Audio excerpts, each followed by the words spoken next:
Bonsoir François. Bonsoir. Alors on est à quelques heures de la clôture de cette édition 2018.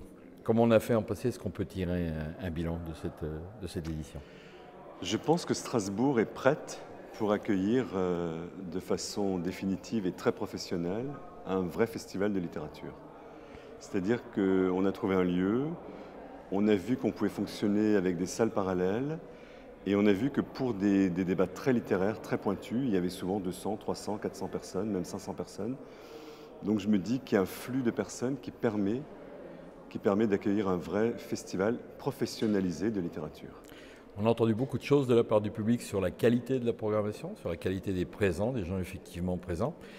Si on veut maintenant regarder ce qui est allé un petit peu moins bien, c'est les gens qui n'ont pas pu assister aux sessions, ni même dans la salle et encore moins dans le hall, ceux qui ont dû rebrousser chemin. Qu'est-ce qu'on peut faire pour ces gens-là?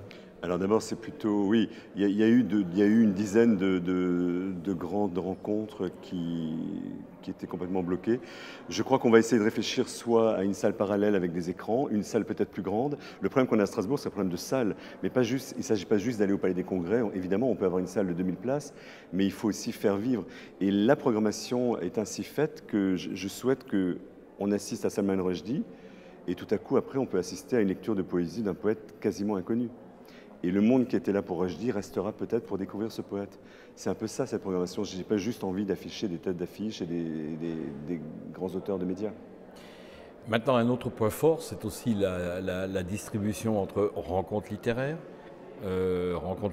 plus confidentielles, exemple de la poésie, et puis aussi ces spectacles, ces moments de chansons, ces moments de talent, de culture qui s'expriment de façon très humaine, comme on a pu le voir avec Anne Sylvestre, comme on a pu le voir avec la soirée Brel, où vraiment tout le monde était ravi, tout le monde était reparti le cœur léger, ayant vécu un bon moment.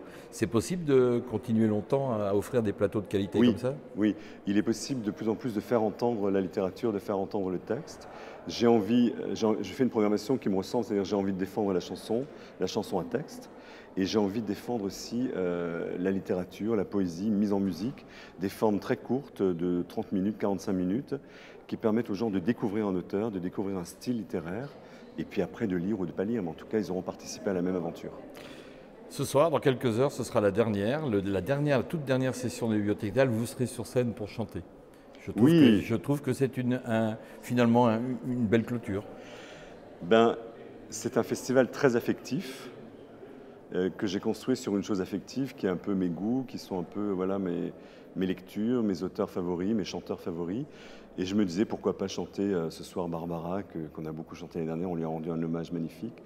Chanter 2-3 chansons de Barbara, Brassens, avec tout l'orchestre du Conseil de l'Europe. Enfin voilà, je trouvais que la boucle affective était bouclée. Et pour qui vous a déjà entendu dans un moment de folie dans votre bureau pousser la chansonnette, enfin dire pousser la chansonnette, c'est d'ailleurs pas très juste.